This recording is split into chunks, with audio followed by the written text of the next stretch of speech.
Di video kali ini aku akan mencoba men-spill esai aku dan juga memberikan tips and trick untuk teman-teman membuat esai yang bisa dipergunakan untuk kalian mendaftar beasiswa LPDP di tahun 2023 nanti.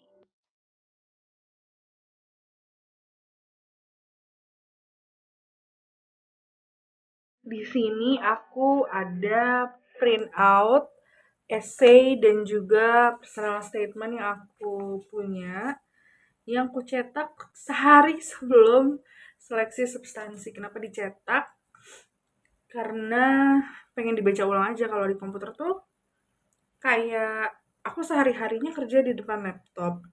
Dan persiapan LPDP itu aku lakukan setelah aku kerja. Jadi sebisa mungkin aku nggak natap layar tuh terlalu lama gitu loh teman-teman. So, aku mau spill ke kalian CV yang mengantarkan aku lulus seleksi substansi LPDP tahun 2022. Mungkin essay ini bukan sepenuhnya penilaian yang dijadikan acuan lulus atau tidaknya aku di seleksi kemarin, namun aku harap ini bisa menjadi inspirasi teman-teman, khususnya teman-teman yang ingin mendaftarkan diri ke seleksi beasiswa LPDP tahun 2023 nanti.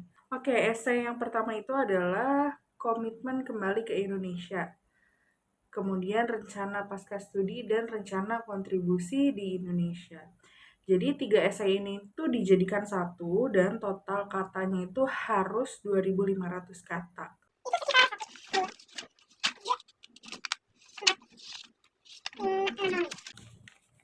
Di kasus aku, esaiku 2.500 kata, 6 halaman. Aku nggak tahu kalau misalnya nanti kalian berbeda. Langsung aja, aku mau mulai dari bagian pertama. Kita bedah esai aku, ya. Uh, yang pertama-tama ini adalah informasi yang aku dapat dari berita pada saat itu, yang mana ini aku sangat berempati terhadap persoalan ini dan juga hal ini tuh sebagai acuan aku kenapa punya cita-cita atau punya harapan untuk bisa berkontribusi di area ini. Aku ini adalah salah satu anak Indonesia yang beruntung bahwa aku terlahir itu diadopsi dan dibesarkan dengan penuh kasih sayang oleh kedua orang tua aku. Aku nggak suka gunain kata orang tua angkat atau orang tua kandung. Bagiku mereka semua adalah orang tua aku, mereka punya andil masing-masing dalam hidup aku, mereka semua juga mencintai aku. Dan hal yang terjadi kepada umi aku juga yang melandasi aku kenapa aku bercita-cita demikian. Nah, setelah aku memaparkan situasi yang terjadi di Indonesia saat ini, bahwa sekitar ada 212 kasus yang tercatat selama 2020 hingga Juni 2021, pembuangan bayi yang terlaporkan. Dan 80% dari bayi yang dibuang tersebut ditemukan dalam kondisi yang tidak bernyawa. Aku sebagai wanita, sebagai seorang calon ibu, itu sangat menyayangkan hal ini harus terjadi, apalagi aku sudah beberapa tahun menikah dan belum dikaruniai momongan. Jadi aku sangat imagine hal apa yang bisa kita lakukan terhadap 80% bayi ini yang ditemukan dalam kondisi tidak bernyawa seandainya we found them sooner gitu ya. Mungkin aja dia juga calon-calon pemimpin bangsa ini, who knows ya kan. So from there I decided aku ingin melakukan sesuatu untuk mengatasi hal itu gitu ya.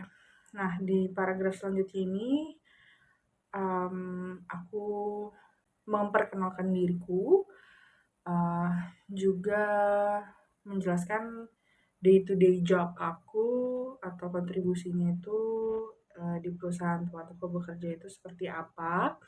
Jadi ini gambaran besarnya gitu ya. Terus yang kemudian di paragraf kedua aku jabarkan adalah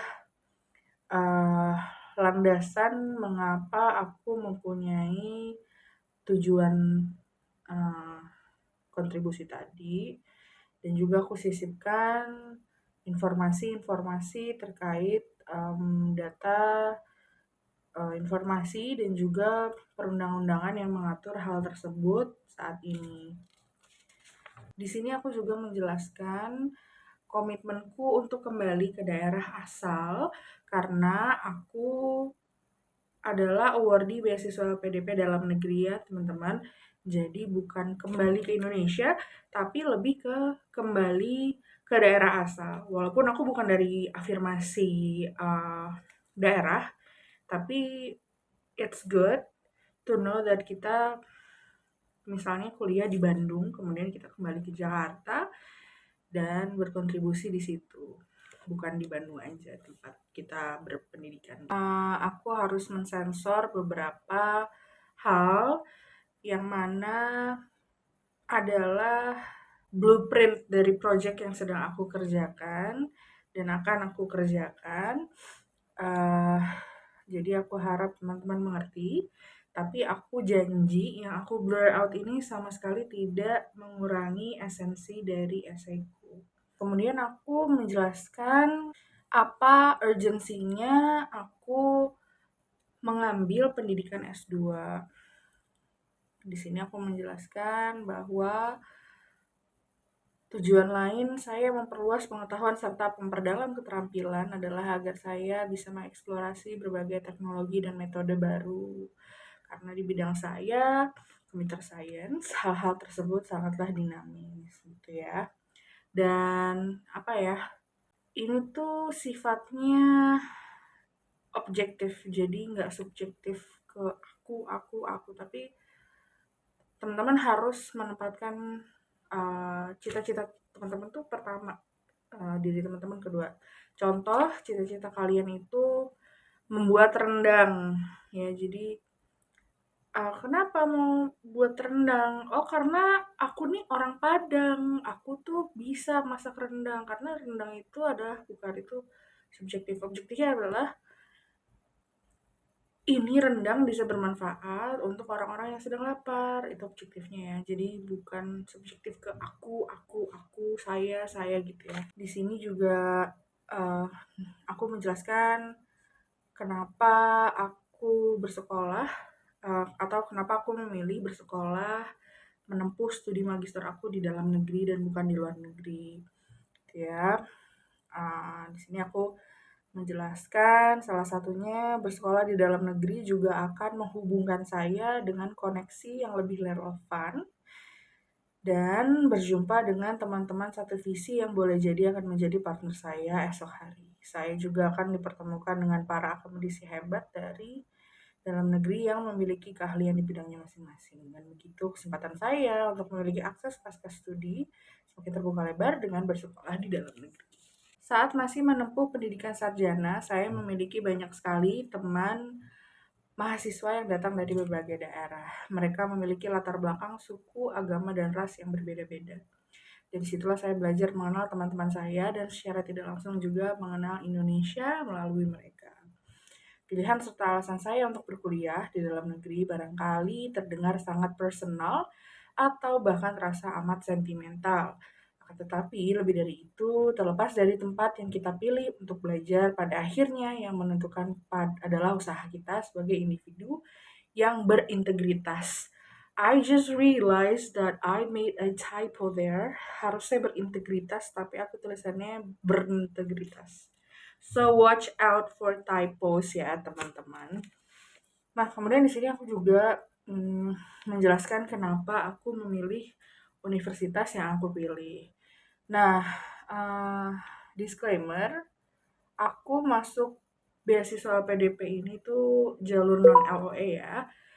Aku akan menjelaskan soal LOE ataupun non-LOE di video selanjutnya, tapi intinya di non-LOE ini kita bisa masukin lebih dari satu perguruan tinggi negeri, maksimal 3 di jurusan yang sama.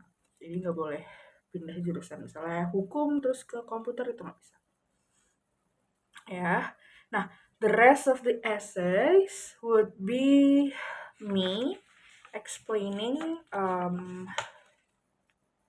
universitas-universitas yang aku pilih beserta dengan kurikulumnya yang akan aku pelajari nanti di studi S2.